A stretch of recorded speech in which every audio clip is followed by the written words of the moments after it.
Good morning friends. UGC net के paper 1 में आज शिक्षण विधि के बारे में हम आप लोगों को बताना चाहते हैं। ये शिक्षण विधियां जो है यह मूल रूप से कल की क्लास में ही हम स्पष्ट रूप से कहे थे कि ये दो प्रकार की होती है। एक छात्र केंद्रित विधियां और एक शिक्षक केंद्रित विधियां। पाठ्यक्रम का भी जब चयन किया जाता है तो ये छात्रों की रुचि पर आधारित होती है और सरल होती है।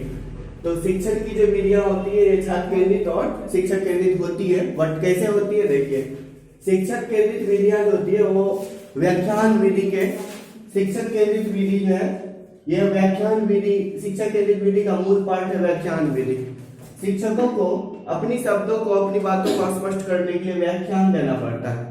तो ये व्याख्यान जो है ये जिसको हम लोग लेक्चर बोलते हैं, यह एक प्रकार का ऐसी विधि होती है जो शब्दों के आधार पर आप बच्चों को आप यह समझा सकते हैं कि किस जो बात आपके मन में है, जो मनोभावना आप अपने मन में रखे हैं उस बिंदु के प्रति, उन बातों को स्पष्ट रूप से समझाने के लिए आपने जिन शब्दों का, जिन वाक्यों का, लेक्चर का उपयोग कर रहे हैं वही आपका व्याख्यान विधि है।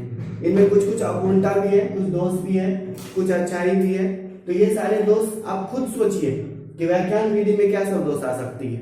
व्याख्यान विधि में है कि आप अगर लेक्चर दे रहे हैं, पारिस्थितिक संतुलन क्लास का अच्छा नहीं है, आप पढ़ा रहे हैं, बच्चे हल्ला कर रहे हैं, बच्चे आपस में कोई दूसरा बात कर रहे हैं, बच्चे का ध्यान इस बात पे नहीं है, बच्चे एक दूसरे के लिए कोई ऐसा वर्क कर रहे हैं जिससे कि आपके व्याख्यान में कोई त्रुटि आती है।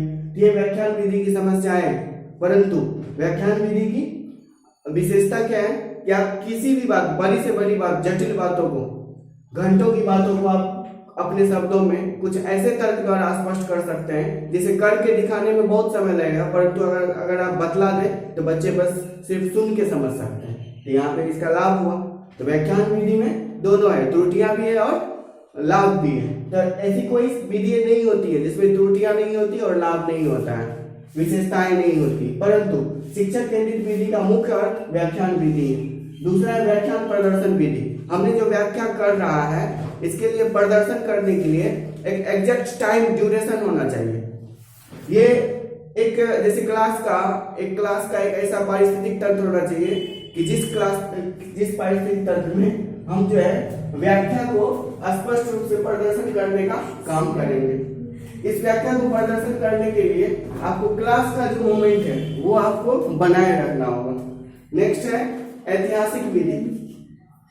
ऐतिहासिक विधि के अंतर्गत व्याख्या को जिस रूप में आप प्रदर्शन करते हैं वहां तक तो सही है, परंतु कुछ ऐसे इतिहास की घटनाओं का आप उसमें जिक्र करिएगा, इतिहास की घटनाओं की बात आप उसमें करिएगा जिसके आधार पे वो बच्चे पूर्व की घटनाओं के आधार पे इस बात से अवगत हो सके कि हाँ ये जो सर बोल रहे हैं, ये जो व्याख्यान दे रहे हैं, ये स्पष्ट रूप से इन पूर्व की घटनाओं पर आधारित है और ये सही है।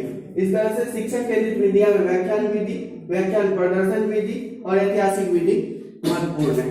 अब छात्र केंद्रित विधियां की बात करते हैं। तो छात्र केंद्रित विधियां में अगर बच्चों को चर्चा में दे दिया जाए, एक ग्रुप डिस्कशन में कि आओ तुम लोग आपस में एक बिंदु पर चर्चा करो, तो बच्चे शिक्षक से ज्यादा खुद चर्चा करके उस बारे में समझ सकते हैं। ये चर्चा विधि बहुत ही महत्वपूर्ण है बच्चों के लिए।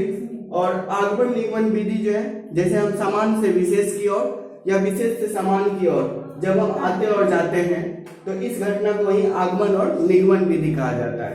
तो बच्चों को ये बातें स्पष्ट रूप से समझ लेना चाहिए कि हर घटना को समान से विशेष की ओर, विशेष से समान की ओर सोच कर देखना चाहिए, जिससे उसे नई समझ उसमें खुद विकसित हो। और प्रोजेक्ट विधि के अंतर्गत हम क्या पढ़ते हैं, क्या पढ़ाते हैं, कैसे पढ़ते हैं और कैसे पढ़ाते हैं, इन शब्दों को स्पष्ट करेंगे हम। तो ये प्रोजेक्ट विधि के अंतर्गत हम किसी भी पढ़ाई के एक खास प्लान को पहले से तैयार कर सकते हैं। अर्थात छात्र केंद्रित विधियां का मुख्य टर्म छात्र चर्चा विधि, आगमन निगमन विधि और प्रोजेक्ट विधि है। इस तरह से ये विधियां इसके लिए, छात्र केंद्रित विधियां इंपोर्टेंट है, ये पद्धतियां इसके लिए और ये शिक्षकों के लिए आवश्यक है। इस तरह से शिक्षक विधियां मुख्य रूप से दो प्रकार की होती है, जिसके दोनों स्वरूप इस तरह से है।